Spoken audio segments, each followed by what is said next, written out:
choisi le silence. Tiens mon cœur dans l'obéissance. Jésus, aide-moi à croire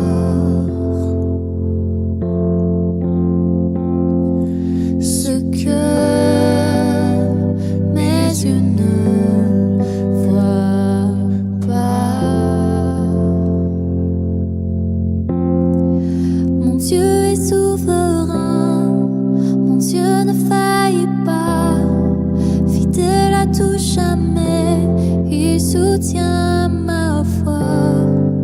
Mon Dieu est dans sa main, mon Dieu marche avec moi, toujours à mes côtés, il soutient ma foi, il soutient ma foi.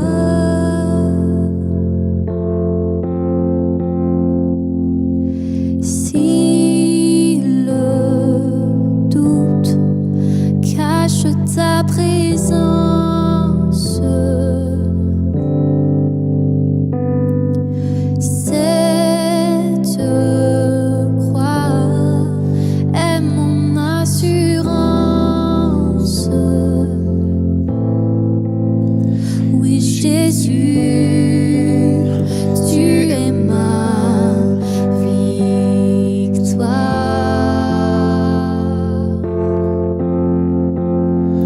Jésus, tu es ma victoire. Mon Dieu est souverain, mon Dieu ne faillit pas, fidèle à tout jamais, il soutient ma foi. Mon Dieu est dans sa main, mon Dieu marche avec moi, toujours à mes côtés, il soutient ma foi, il soutient ma foi.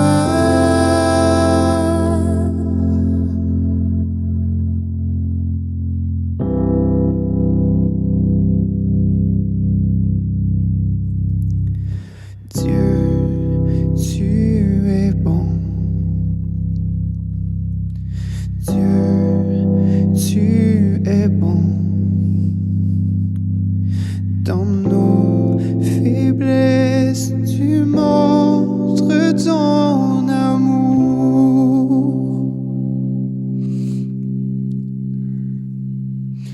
Dieu, tu es bon.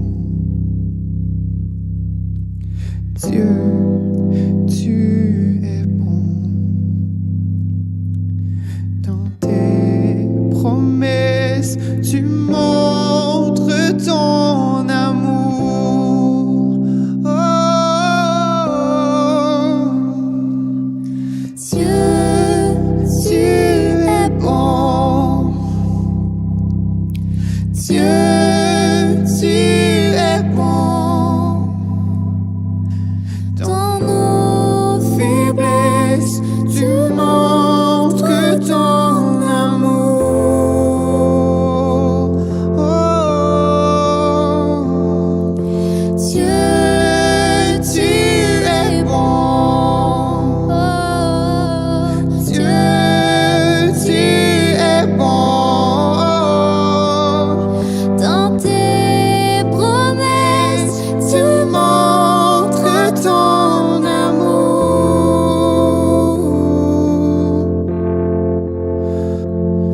Dans tes promesses, tu montres ton amour.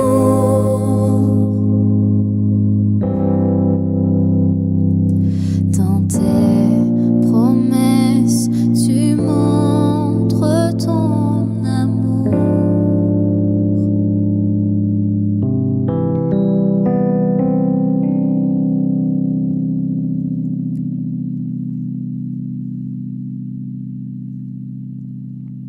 C'est une vraie larme, ça? Shoot.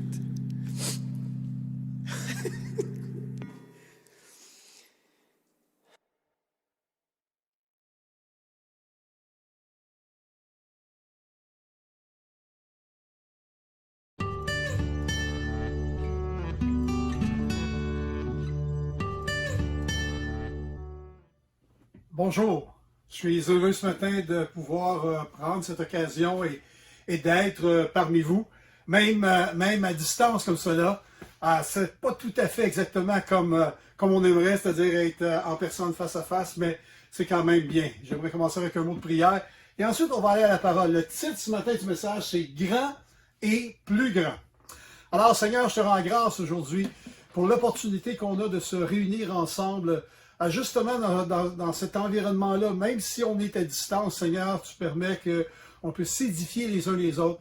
Et ma prière ce matin, c'est que ta parole puisse faire son impact dans nos cœurs. Merci encore pour tes Écritures. Merci pour ta parole qui nous aide à marcher dans tes voies. Et c'est le désir ardent de mon cœur aujourd'hui que chacun de nous on puisse approfondir tes voies et marcher dans celles que tu as tracées pour nous. Père, c'est dans le nom de Jésus que j'ai prié. Amen et Amen. Vous savez, on vit dans un temps où l'Église doit sérieusement s'attacher aux choses essentielles. Je pense qu'à cause des temps dans lesquels nous sommes, pas juste l'histoire du COVID, de ce qui s'est passé, mais à cause du bouleversement qui prend place, des différents bouleversements qui prennent place dans ce monde, je pense que c'est important d'être attaché aux choses fondamentales, aux choses qui sont essentielles. Vous savez, beaucoup de gens cherchent des réponses. Et même la jeune génération aujourd'hui cherche des réponses, mais ils ne cherchent pas des réponses dans le faux semblant, dans les choses qui sont apparentes. Ils veulent découvrir ce qui est réel, vrai, ce qui est factuel, ce qui fait une différence dans la vie. Et je crois que l'Église du Seigneur Jésus-Christ est celle qui est appelée par Dieu pour faire une différence, un impact dans cette génération, comme jamais auparavant. Mais pour y arriver, je pense qu'il faut vraiment avoir un désir dans notre cœur pour s'attacher aux choses essentielles, à ce qui est grand, à ce qui est fondamental. Et je pense que plus important que jamais, il faut s'enraciner dans ce qui est, dans ce que Dieu nous déclare comme étant les choses les plus fermes, les plus solides, les choses qui vont demeurer. Alors voilà le titre, grand et plus grand. Important et plus important. Il y a des choses importantes dans nos vies chrétiennes, mais il y a des choses encore plus importantes. Et c'est ce qu'on va voir ensemble ce matin. Mais pour être l'Église qui va faire la différence, je crois sincèrement ceci. Je crois qu'il faut être capable de mesurer nos vies. Je pense que la vie chrétienne est une vie qui doit constamment être mesurée face à la parole de Dieu. Vous savez, on peut mesurer notre vie chrétienne par rapport à nos standards, ou par rapport aux standards de d'autres, ou par rapport à des contextes extérieurs. Mais j'aimerais nous suggérer ce matin, j'aimerais nous défier ce matin que la mesure dans nos vies, afin d'évaluer notre spiritualité, soit la mesure de la parole de Dieu. Donc, on va avancer ensemble. Mesurons nos vies avec ce qui est le plus grand. C'est correct de mesurer nos vies avec ce qui est grand, avec ce qui est important, comprenez-moi bien, mais c'est surtout important de mesurer nos vies avec ce qui est grand. Donc, on doit apprendre et connaître et comprendre ce qui est grand pour être capable de mesurer nos vies. Parce qu'une vie chrétienne mesurée, une vie chrétienne qui est évaluée, quand on s'arrête pour évaluer nos vies, pour considérer nos vies, pour peser nos vies, ça fait en sorte qu'on grandit. Quand on se pose les bonnes questions, ça fait en sorte que ça fait une différence autour de nous. Alors, mesurons nos vies avec ce qui est de plus grand. Alors, vous vous demandez, c'est quoi qui est grand et c'est quoi qui est le plus grand? Alors, on va aller dans la parole, parce que la parole, c'est notre fondation. La parole, c'est ce qui nous propulse dans cette vie. C'est ce qui nous remplit d'espérance dans cette vie. Alors, regardons la parole. Qu'est-ce que la parole déclare comme étant le plus grand? Mais le plus grand, c'est l'amour. Ah, vous allez dire, mais on entend tellement parler d'amour aujourd'hui.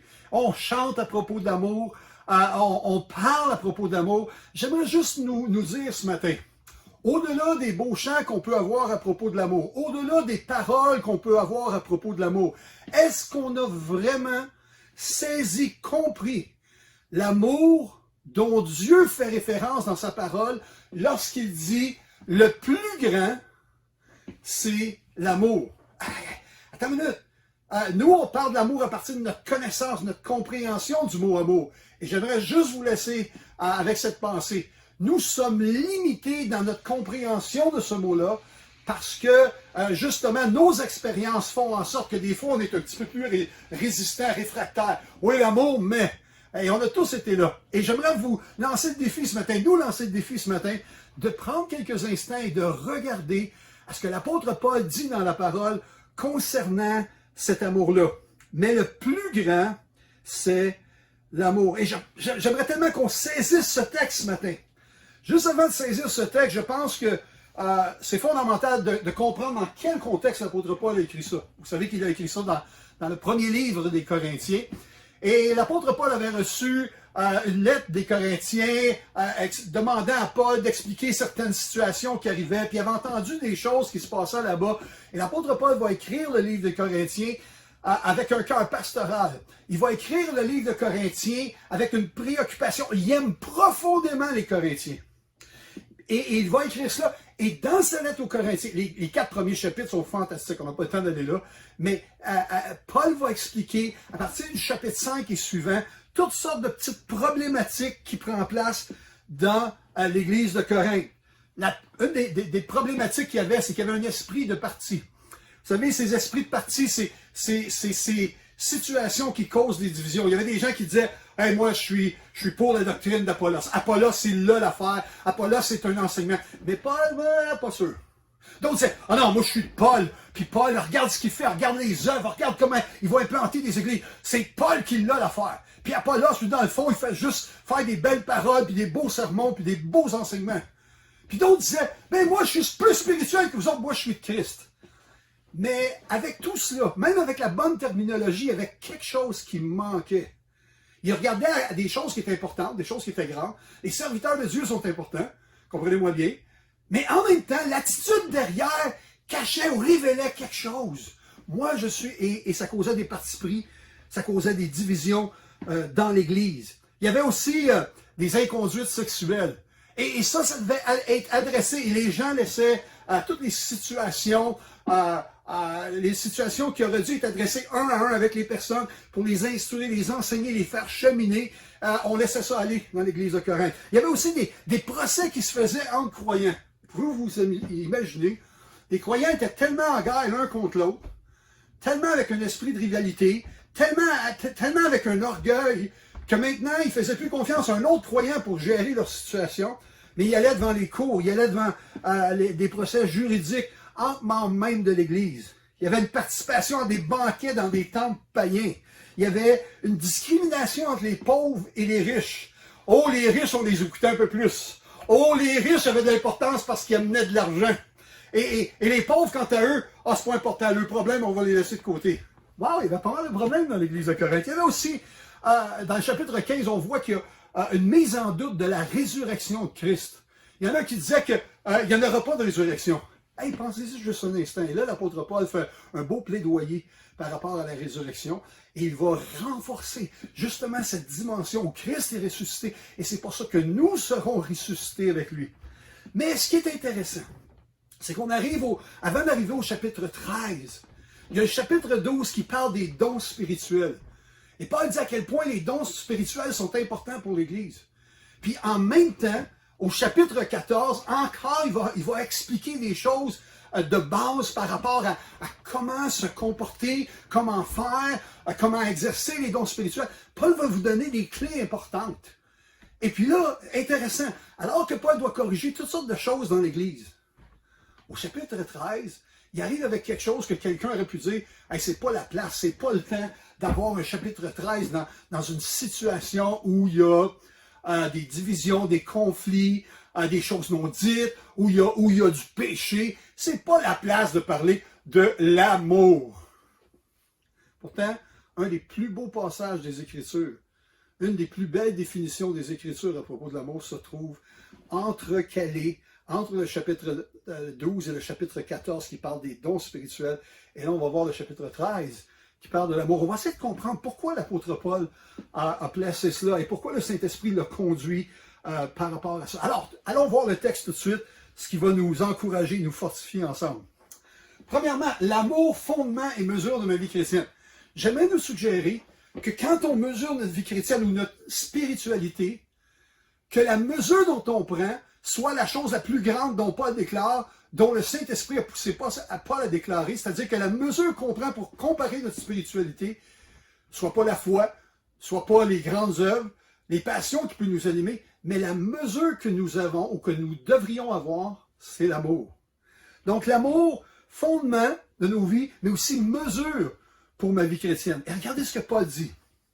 Après avoir parlé des dons spirituels qui sont importants dans l'Église, pour édifier, pour consoler. Les dons spirituels sont là justement parce que Dieu agit au travers des dons spirituels et l'Église est enflammée, l'Église est bénie par les dons spirituels. Mais voici maintenant, Paul va dire, il y a quelque chose d'encore plus grand que ce qui est grand, plus important que ce qui est important.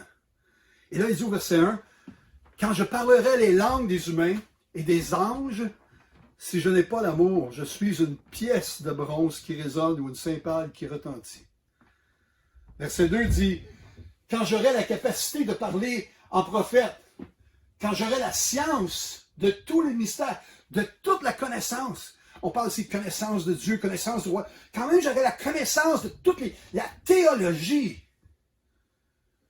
quand j'aurai même toute la foi qui transporte les montagnes, c'est pas pesé là. Si je n'ai pas l'amour, Paul dit, je ne suis rien. » Et vous savez que Paul, dans ces domaines-là, autant dans les domaines des dons spirituels que dans les domaines de la connaissance, il nous a laissé beaucoup d'aspects théologiques dans ses écrits, Paul, qui nous aident à comprendre davantage le royaume de Dieu. Mais là, il dit, si ma passion était uniquement centrée sur les dons spirituels, ou uniquement centrée sur ma théologie, ou uniquement centrée à la fin, quand je distribuerai tous mes biens, quand même je livrerai mon corps pour en tirer fierté, si je n'ai pas l'amour, cela ne me sert de rien. Qu'est-ce qu'il est en train de dire? Ces trois domaines-là sont importants. Le domaine des dons spirituels est important. Le domaine de la connaissance, c'est important. Et le domaine de non seulement avoir une théologie qui est au niveau de la connaissance, mais une théologie pratique, c'est-à-dire accomplir les bonnes œuvres que Dieu aurait préparées d'avance, c'est aussi important. Mais dans les trois cas, ces trois domaines-là, le domaine de la spiritualité, ou des choses spirituelles qui arrivent, le domaine de la théologie, ou encore le domaine des bonnes œuvres, Paul dit, si toutes ces choses-là dont je me glorifie, si toutes ces choses-là dont je me glorifie, je le fais sans l'amour, ça ne me sert à rien. Et des fois, vous savez, moi le premier, des fois on entend l'amour prêcher ou enseigner, puis on se dit, ouais, oui, l'amour, lâchons-nous l'amour un peu. Mais j'aimerais juste nous dire, quand on parle comme cela, on parle en démontrant qu'on ne comprend pas quel genre d'amour que Dieu veut nous faire connaître, quel genre d'amour dont Paul va nous enseigner. Paul dit la fondation de toute chose, c'est l'amour. Par la suite, basé sur l'amour qui me propulse, qui me pousse, je vais aspirer aux dons les meilleurs, je vais aspirer aux dons spirituels, je vais aspirer au réveil, je vais aspirer aux choses de Dieu, basé sur l'amour. Paul dit, au niveau de la connaissance, de connaître les choses de Dieu, de connaître le royaume, même les mystères qui sont cachés, qui seraient cachés, même si je ne les connaissais pas. Avec cette connaissance-là, ce qui est important, c'est que ma base soit l'amour. Ou encore les œuvres, ou vraiment prendre soin des pauvres, ou encore vouloir la justice sociale. Tout ça, c'est bon. Mais Paul dit, si je n'ai pas l'amour, ça ne me sert de rien. Wow! C'est quand même une déclaration qui peut être choquante, une déclaration qui est... Mais de quoi parle-t-on aussi? Parce que Paul parle des choses importantes. Il parle des choses qui sont grandes. Il parle de la vie spirituelle, des dons spirituels. Il parle de la connaissance. Et il parle des œuvres bonnes qui témoignent de Dieu. Mais il nous rappelle à dire, si je n'ai pas l'amour, cela ne sert de rien. Wow. Vous savez, moi j'ai tombé dans ces trois panneaux-là dans ma vie. À un moment donné, j'aspirais tellement aux dons spirituels que tout à coup, je créais des divisions parce que les autres n'aspiraient pas autant que moi aux dons spirituels. Oh, il y a eu un autre instant dans ma vie, tout à coup, là, j'étais en théologie et je commençais à découvrir des vérités théologiques, des choses que d'autres n'avaient pas vues, l'histoire grecque ou hébreuse, des Hébreux. Et puis là, la connaissance des langues aussi m'aidait à approfondir certaines choses. Puis là, je me disais, wow, moi, je connais cela. Ou encore les bonnes œuvres. C'est-à-dire voir des besoins dans le monde. Et j'ai eu le privilège d'aller dans plusieurs pays. Et j'ai eu le privilège aussi de faire des sorties missionnaires. Puis à un moment donné, ma passion, c'était il faut que tout le monde aille en mission. Et c'est correct, comprenez-moi. Toutes ces choses sont bonnes. Toutes ces choses sont importantes. Mais Paul dit ce qui doit nous pousser, nous propulser, c'est l'amour. C'est-à-dire, si pour moi la théologie c'est important, super. Mais pas au détriment de briser ma relation avec mes frères et mes sœurs. Si pour moi les dons spirituels, le réveil c'est important, super, mais pas au point de briser ma relation avec mes frères ou encore de se comparer. Moi je l'ai l'affaire parce que je cherche les choses plus spirituelles. Ou moi je l'ai l'affaire parce que je suis fondé sur le bon enseignement. Ou moi je l'ai l'affaire parce que moi j'accomplis les bonnes œuvres. Voyez-vous, l'apôtre Paul nous dit, soyons sages par rapport à ce que Dieu veut nous faire comprendre. On va aller plus loin dans le texte parce que ce texte-là est vraiment fantastique. Si la première dimension, ça nous parle du fondement dans nos vies, qui est l'amour, mais aussi de la mesure. Si on veut évaluer notre spiritualité, on n'évaluera pas notre spiritualité au nombre de bonnes œuvres qu'on a fait, à la bonne doctrine que nous avons, ou encore à la dimension des dons spirituels. On ne sera pas plus spirituel par rapport à ces trois choses-là. Si on veut évaluer notre vie, la première chose, c'est l'amour. Alors, définissons donc l'amour. Parlons donc de ce que c'est l'amour. Au lieu d'avoir une idée qui est humaine, souvent humainement, on parle de l'amour qui est érotique, on parle de l'amour qui est sentimental, on parle de l'amour qui est fraternel. Mais de quel genre d'amour parle-t-on? Vous savez qu'on parle de l'amour agapé ici. Et voici ce que Paul dit au verset 4. Et je vais juste prendre un instant pour le lire au complet. Ensuite, je vais faire quelques commentaires. On n'a pas le temps d'approfondir. Je vous encouragerais de méditer sur ces textes. Si l'amour, c'est le plus grand, le croyant doit prendre l'occasion de méditer sur ces textes. Verset 4, il dit ceci. L'amour est patient. L'amour est bon. Il n'a pas de passion jalouse. L'amour ne se vante point. Il ne se gonfle pas d'orgueil. Il ne fait rien d'inconvenant. Il ne cherche pas son propre intérêt. Il ne s'irrite pas. Il ne tient pas compte du mal. Il ne se réjouit pas de l'injustice, mais il se réjouit de la vérité. Il pardonne tout. Il croit tout. Il espère tout. Il endure tout. Wow! Voici ce que Paul nous dit, qui est le caractère ou la définition de l'amour dont il parlait dans les premiers versets.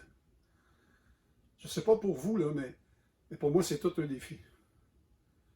Tout un défi parce que je me dis, comment je peux faire pour vivre ce genre d'amour-là dans ma vie? Comment vivre ce fondement? Puis comment vivre cette mesure-là qui va mesurer ma spiritualité? Comment je peux faire pour vivre ce fondement et cette spiritualité dans ma vie chrétienne? L'amour est patient. Le mot patient en grec est intéressant. Je ne vais pas me targuer de parler en grec ici, mais il est intéressant parce que c'est le même mot qui est utilisé lorsque ça parle de la patience de Dieu. L'amour est patient. Alors, jusqu'à quel point je suis patient? Et vous savez, les êtres humains, nous, on veut tout de suite. Mais ici, ça dit l'amour est patient. L'amour n'a pas de passion jalouse. Voyez-vous, l'amour ne se compare pas, n'est pas jaloux d'une chose ou d'un autre, ou d'une personne ou d'une autre. L'amour ne se vante point. Tu sais, taper dans le dos. Oh, moi j'ai fait ceci. Ou moi je crois cela. Ou moi je suis comme ceci. Ou moi je suis comme cela. L'amour ne se vante, ne se gonfle pas d'orgueil. Wow! L'orgueil est souvent caché par des petites réactions de notre part.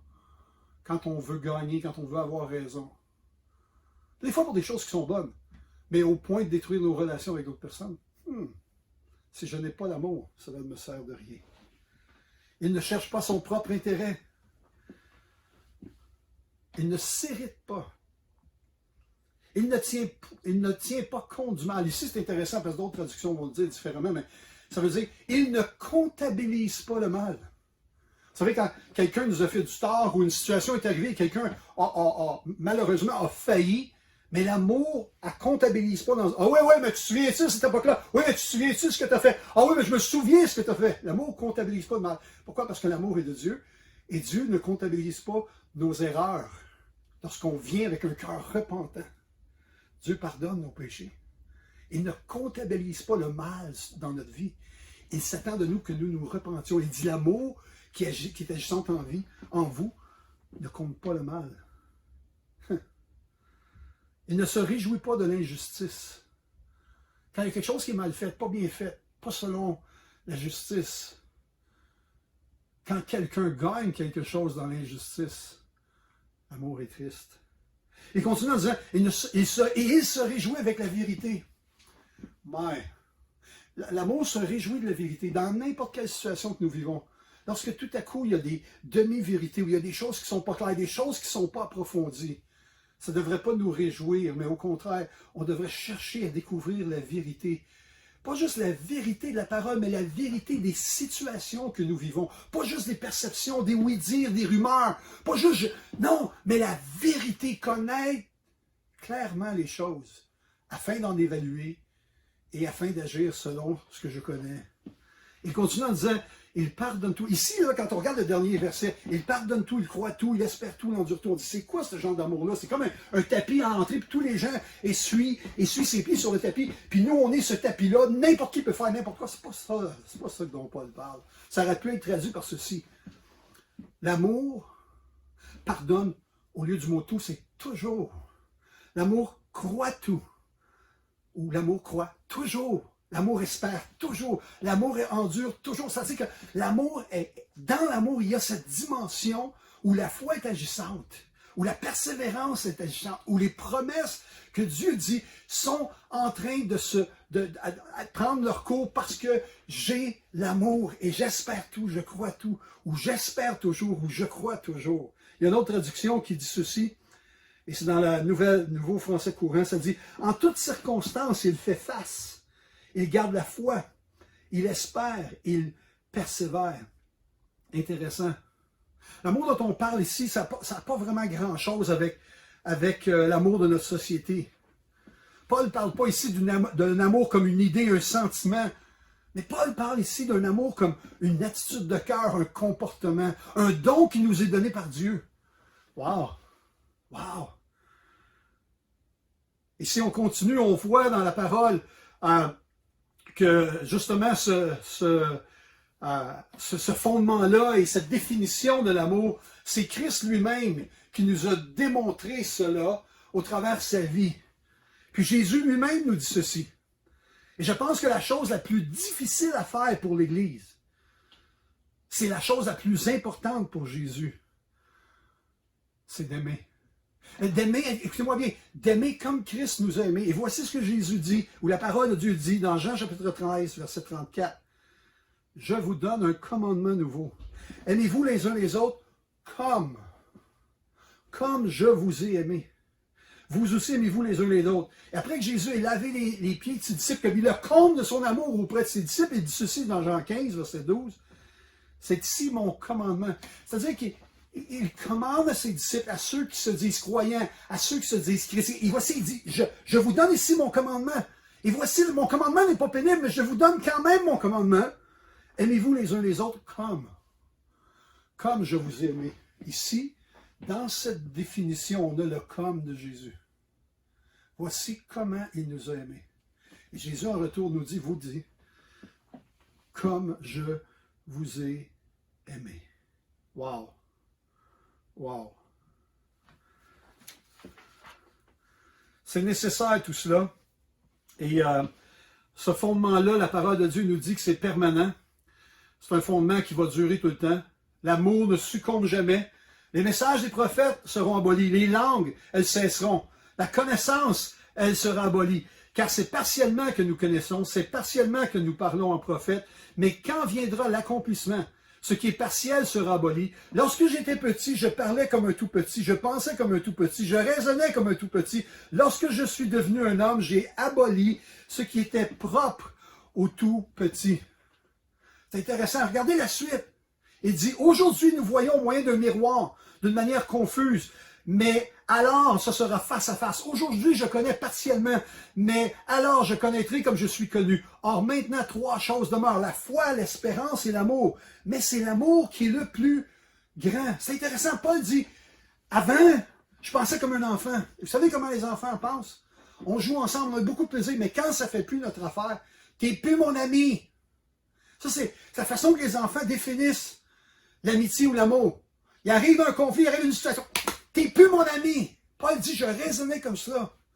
Oh, quand tout à coup, certains prenaient des positions pour ceci, pour cela. Certains disaient, c'est plus important ceci que cela. Certains disaient, oh, ce prédicateur-là est mieux que lui-ci ou que cela. Quand les gens faisaient ça, Paul dit, wow, on est comme des enfants. Hein? Parce que ce n'est pas l'amour qui nous propulse.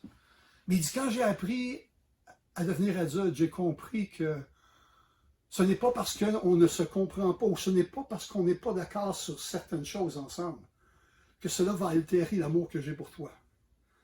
Paul dit, voici ce que j'ai compris. Pourquoi? Ah, ben c'est simple, parce qu'aujourd'hui, comme adulte, je comprends que, hey, malgré toute la connaissance que j'ai, malgré toute l'expérience des dons spirituels que j'ai, malgré toutes les œuvres que j'ai pu accomplir après des années, Paul dit, aujourd'hui, je suis obligé de réaliser, en étant un adulte, je suis obligé de réaliser que je vois au travers d'un miroir, que même ma connaissance est limitée, que même mes œuvres sont partielles, que même le désir de voir les dons spirituels, c'est limité. Il dit, voici maintenant 3 choses demeurent pour le croyant. La foi. Pourquoi la foi? Parce que la foi, c'est ce qui nous donne accès au Père, donne accès à l'œuvre de Christ. La foi, c'est par la foi. C'est par la grâce qu'on a été sauvés, mais c'est par le moyen de la foi qu'on a reçu ce salut-là. C'est-à-dire que la grâce était là pour nous, mais la foi a saisi le salut. Alors la foi, elle est super importante pour nous de ce côté-ci. Pourquoi? Parce que par la foi, je marcherai comme croyant. C'est la foi, en marchant dans la foi, dans les promesses de Dieu, en marchant dans la foi, que je grandis. La foi est super importante. Paul ne dit pas que la foi n'est pas importante. Il ne dit pas que l'espérance n'est pas importante. Non, l'espérance, c'est je sais que je sais. À cause de l'Esprit qui est dans mon cœur, je sais que j'irai un jour dans la présence de Dieu, que je serai dans la présence de Christ, que je vivrai éternellement avec lui. J'ai cette espérance de revêtir un corps glorieux pour l'éternité dans cette présence. Alors l'espérance est importante. L'espérance est grande. La foi est importante, la foi est grande. La Paul dit, n'oubliez jamais. Plus grand encore est l'amour. Pourquoi? Parce que Dieu n'est pas foi, Dieu n'est pas espérance, mais Dieu est amour. Voyez-vous, Dieu n'est pas la foi, n'est pas l'espérance. La foi, l'espérance, c'est de notre côté à nous, c'est nous. Et Dieu se plaît de voir un croyant qui marche par la foi. Dieu se réjouit des croyants qui avancent par la foi. On a tout un chapitre dans Hébreux 11 qui parle de cette dimension-là de la foi et de l'importance de la foi. Mais Dieu est amour. Ce n'est pas nous qui avons la foi en notre Sauveur, c'est nous plutôt qui avons la foi en notre Sauveur pour notre salut. L'espérance, c'est l'encre de notre avenir en Christ et de l'éternité dans sa présence. Et regardez bien le dernier point. L'amour, c'est d'imiter ici-bas le caractère de Dieu qui ne changera jamais ou qui ne changera pas éternellement. Wow! Oh Seigneur, aide-nous à comprendre ce que tu veux dire lorsque tu parles de l'amour. Aide-nous à comprendre que c'est pas un amour simpliste, un amour banal, un amour qui excuse tout dans le sens que un amour qui ne cherche pas le vrai, le bien des gens. Non, non. Seigneur, un amour qui laisse tout passer. C'est pas de ça qu'on parle quand on parle de l'amour. Quand on parle de l'amour, on parle de la définition qu'on retrouve dans le verset 4 à 7. Wow! Wow! La suprématie, c'est l'amour. La suprématie de l'amour de Dieu. Est-ce une obligation ou un don de Dieu? J'aimerais vous dire, l'amour, c'est non seulement un don de Dieu, mais c'est aussi une obligation. 1 Jean 4, 8 et 16 dit, Dieu est amour. Intéressant, Galates 5 dit, mais le fruit de l'Esprit. Non, le Père est amour, Dieu est amour, la Trinité est amour, l'Esprit qui habite en nous, dont le fruit se manifeste, la première caractéristique de ces 9 particularités, l'amour. Mais le fruit de l'Esprit, c'est l'amour. Et des fois, on met l'amour à l'avant-dernier rang ou en quelque part plus loin. On dit ça, c'est important, mais oui, mais l'amour, l'amour. J'aimerais juste nous rappeler, soyons basés sur évaluons nos vies à la lumière de la parole de Dieu. l'esprit, le fruit de l'esprit, c'est l'amour. Dans mes relations, quand je suis en relation avec des gens, est-ce que l'amour me propulse? Est-ce que c'est l'amour qui fait la différence dans mes relations avec les gens? Mais le fruit de l'esprit, c'est l'amour. Et regardez par rapport à Jésus. Ça dit, et connaître l'amour de Christ, qui surpasse toute la connaissance, en sorte que vous soyez remplis jusqu'à toute la plénitude de Dieu, Éphésiens 3, 19. Attends une minute. Je vais être rempli de la plénitude de Dieu par l'amour. Et pourtant, la foi, c'est important. La foi pour transporter les montagnes, c'est important. Pourtant, les dons spirituels sont importants. Pourtant, faire les bonnes œuvres, c'est important. Mais ici, ça dit, vous allez comprendre l'amour de Christ. Et cet amour-là surpasse la connaissance afin que vous soyez remplis. Wow! Seigneur, aide-moi à mesurer ma vie à partir de ce qui importe pour toi. La suprématie de l'amour, une obligation ou un don? Ce n'est pas un ou l'autre, c'est les deux. Jésus dit ceci dans Matthieu 22, « Tu aimeras le Seigneur ton Dieu de tout ton cœur, de toute ton âme, de toute ta pensée. » C'est le premier, le plus grand commandement. Et voici le second qui lui est semblable. « Tu aimeras ton prochain comme toi-même. » Intéressant. On pourrait dire, hey, Jésus, il a résumé facilement tous les commandements. Les commandements qu'on a vus dans l'Ancien Testament, les 10 commandements, la table de la loi. Hey, Jésus a fait ça facile. Il a fait, ah, ça c'est important, mais voici maintenant ce qui est important. Non, j'aimerais juste vous dire, ce que Jésus est en train de dire là, si on essaie de faire ça dans nos propres forces, c'est encore plus difficile que la loi. Mais je sais qu'est-ce qu'il est en train de dire. Non, Jésus est en train de dire, au-delà d'accomplir des choses extérieures, au-delà d'avoir une forme extérieure de religiosité ou de spiritualité, Jésus dit, voici ce qui importe maintenant. Le plus grand des commandements, c'est celui qui est à l'intérieur. C'est l'amour. L'amour envers Dieu et l'amour envers mon prochain. Et dans Colossiens chapitre 3, verset 14, ça dit, mais par-dessus tout, revêtez-vous de l'amour. C'est quand, comme on peut se revêtir de Christ. Vous savez, on a reçu Christ, on s'est revêtu de Christ, mais on peut aussi se revêtir de l'amour. C'est un choix qu'on doit faire comme croyant. Se revêtir de l'amour, de choisir de se revêtir de l'amour. Et pour cela, j'aimerais juste nous encourager. Souvent, chaque jour, je dirais presque de ma vie, je dois prendre mes décisions, évaluer les situations à partir des faits, à partir de la vérité, à partir de ce que je connais, mais aussi, fondamentalement, à partir de la définition de l'amour de Dieu. Qu'est-ce qui se passe en dedans de moi? Est-ce que je me revêts de l'amour qui, lui, est le lien parfait? Or, le lien parfait entre moi et Dieu, c'est l'amour. Le lien parfois entre moi et les autres, c'est l'amour. Éphésiens 3 dit, étant enraciné, fondé dans l'amour. Enraciné, fondé. Je pense qu'on devrait en parler plus de l'amour, plus dans un sens biblique que dans un sens émotif, relationnel, fraternel.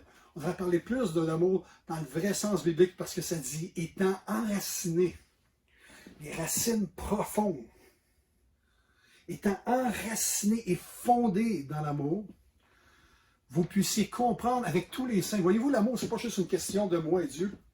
C'est je peux comprendre avec tous les saints la largeur, la longueur, la profondeur, la hauteur et connaître l'amour de Christ. C'est-à-dire que les autres ont une dimension de l'amour. C'est juste une dimension de l'amour que je n'ai pas saisie encore. Ils ont une expérience de l'amour. Ils ont quelque chose de spécifique à l'amour qui est différent du mien. Et ensemble, on peut juste comme, wow! Ensemble, on peut grandir et voir les bienfaits de l'amour réel de Dieu. Jésus nous dit ceci. Je vous donne un commandement nouveau. Aimez-vous les uns les autres. Comme je vous ai aimé. Vous aussi aimez-vous les uns les autres. À ceci, tous connaîtront que vous êtes mes disciples si vous avez de l'amour les uns pour les autres. Ce verset-là est vraiment le nouveau commandement de Jésus. Avant, c'était aimez-vous les uns les autres. Maintenant, c'est comme je vous ai aimé. Et je ne sais pas pour vous, mais j'aime particulièrement, moi, évaluer ma vie spirituelle parce que je pense que ça a de la valeur de faire une évaluation de notre vie spirituelle.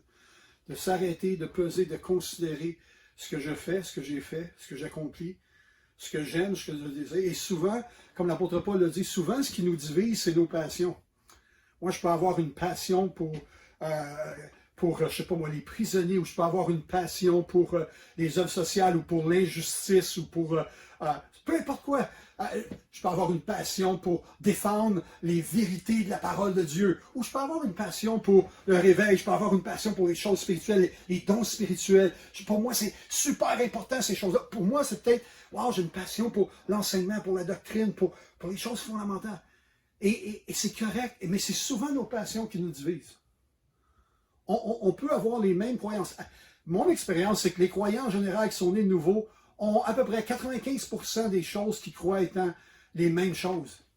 Ce que je veux dire par là, c'est quand on s'assoit avec la parole et on en discute, on croit grossement ou grandement les mêmes choses. Je dirais près de 95%, mais le défi, c'est que dans les 5% de nos différences, 5% qui nous diffèrent, souvent dans l'application de la parole, souvent dans les choses qui ne sont pas si claires dans la parole, sur les 5% qui nous séparent ou qui nous divisent, on met 100% de notre attention sur le 5% au lieu de choisir de mettre 100% de notre attention sur les 95% qui nous unit dans la vérité et dans la parole. Est-ce que les œuvres sont importantes? Sûr. Si tu as la foi et tu n'as pas les œuvres, est-ce que la foi est importante? Même celle jusqu'à déplacer les montagnes, sûr. Mais si ce n'est pas l'amour, et si cette foi-là, c'est dans le but de te comparer aux autres pour être plus grand un que l'autre, ou est-ce que les dons sont importants? Sûr. Et si le but de cela, c'est pour diviser, est-ce que la théologie est importante? Plus que sûr. C'est le fondement de nos croyances. Mais qu'est-ce qui anime chacun de ces aspects-là dans la vie du croyant? L'apôtre Paul dit, lui qui vivait ça, dit, guys, revenons à la bonne place. Soyons vrais. Aimons-nous les uns les autres et vivons ce que Jésus nous a donné comme commandement. Et voici le commandement que Jésus nous a donné. Et il n'est pas pénible parce que l'amour est aussi un don que l'on revêt. Et dit, aimez-vous les uns les autres comme je vous ai aimé. Et moi, quand je lis ça, ça m'amène à me poser une question. Comment puis-je laisser cet amour-là dont Jésus parle, l'amour dont Paul a défini dans Corinthiens, comment puis-je laisser cet amour-là comme Jésus grandir en moi? Et ça, on devrait prendre quelques instants aujourd'hui, au lieu d'entendre des messages après messages, on va prendre quelques instants pour se la poser la vraie question. L'amour, c'est le plus grand? OK.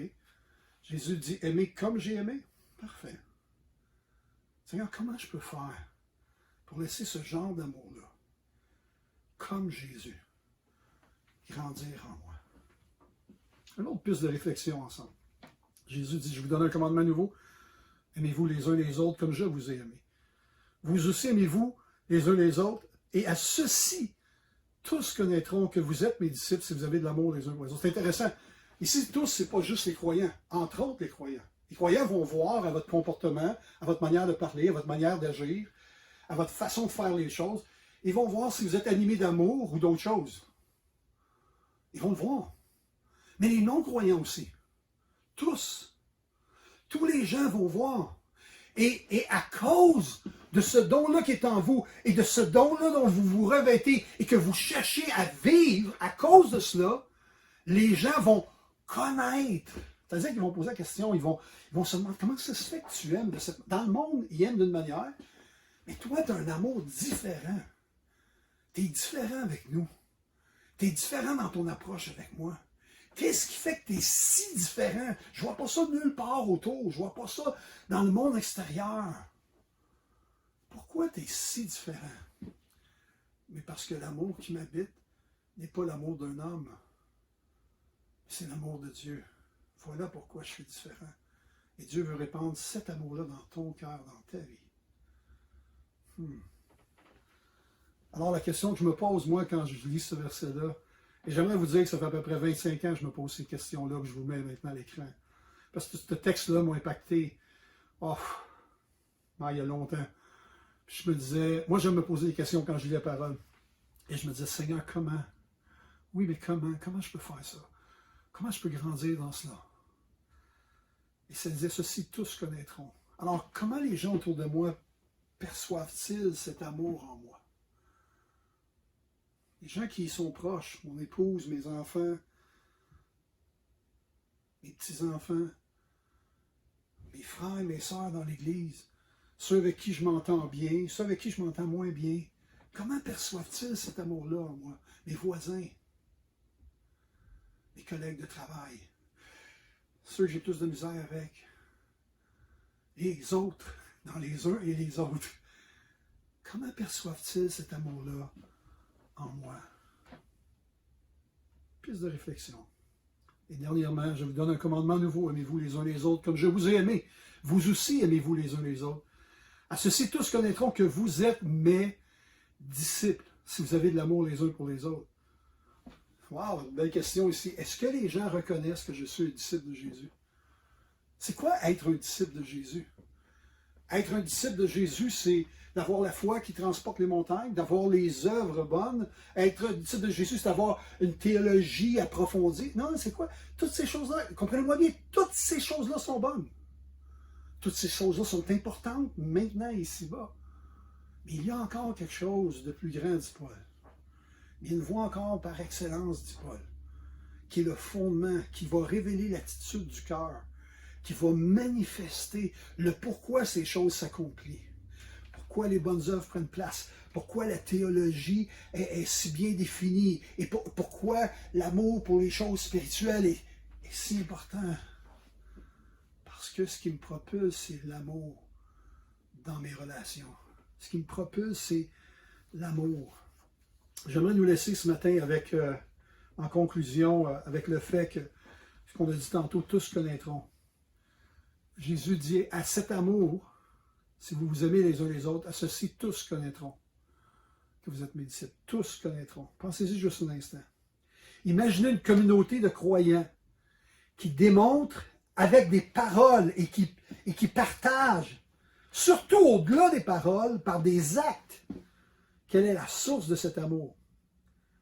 Quel est le caractère de cet amour? Quelle est la motivation de cet amour? Qui n'est pas d'origine humaine, qui n'est pas dans les aspirations humaines ou dans les idéaux, mais qui vient de Dieu, qui lui a prouvé son amour à la croix. C'est comme si le Seigneur nous dit, voici, vous avez connu mon amour, vous avez vu, vous avez expérimenté l'amour de Christ à la croix, où il s'est donné, il a sacrifié pour vous. Vous savez, on n'a pas à faire des sacrifices pour Dieu. Notre amour envers Dieu, aime ton Dieu de tout ton cœur, ta force, ta pensée, ce n'est pas un sacrifice. La Bible dit qu'on devrait apprendre à aimer Dieu dans le sens que Dieu devient comme un délice pour nous. Les sacrifices, ce n'est pas envers Dieu, mais c'est envers les hommes qui nous entourent. Comme Christ s'est sacrifié lui-même, nous devons aussi dans nos relations être prêts à se sacrifier pour voir les autres grandir en Jésus-Christ, pour voir les autres s'épanouir en Jésus-Christ, pour voir les autres être restaurés en Jésus-Christ, pour voir les autres être guéris en Jésus-Christ. Imagine une communauté qui vit, comprend et évalue. Chacun évalue sa spiritualité, non pas à partir de ce que Paul a mentionné au début, mais à partir de l'amour. Imaginez l'impact que cela pourrait faire dans l'Église et à l'extérieur de l'Église. Laissez-moi conduire en prière. Seigneur, ce matin, je veux te dire merci pour ce texte qui a été mis là c'est comme une pierre précieuse enchâssée en deux versets où il y avait des confrontations, des divisions, des questionnements, enchâssés dans un contexte où une Église vivait des choses qui n'étaient pas faciles, des choses qui sont même difficiles à nommer. Enchâssés là, on voit Paul qui ouvre son cœur à ce qui est le plus grand. Toutes les autres choses qu'on a mentionnées sont importantes. Toutes les passions qu'on a peuvent être importantes, mais elles doivent être motivées par l'amour Père. Alors je prie, Seigneur, sonde mon cœur ce matin. Sonde nos cœurs ce matin. Et Seigneur, fais en sorte que tu trouves le genre d'amour comme Christ en nous, afin que ton nom soit glorifié et afin que tu reçoives toute la gloire pour tout ce que tu vas accomplir au travers de nos vies par la puissance de ton amour. Dans le nom de Jésus, j'ai prié. Amen et Amen. Que le Seigneur vous bénisse abondamment. Au plaisir de vous voir.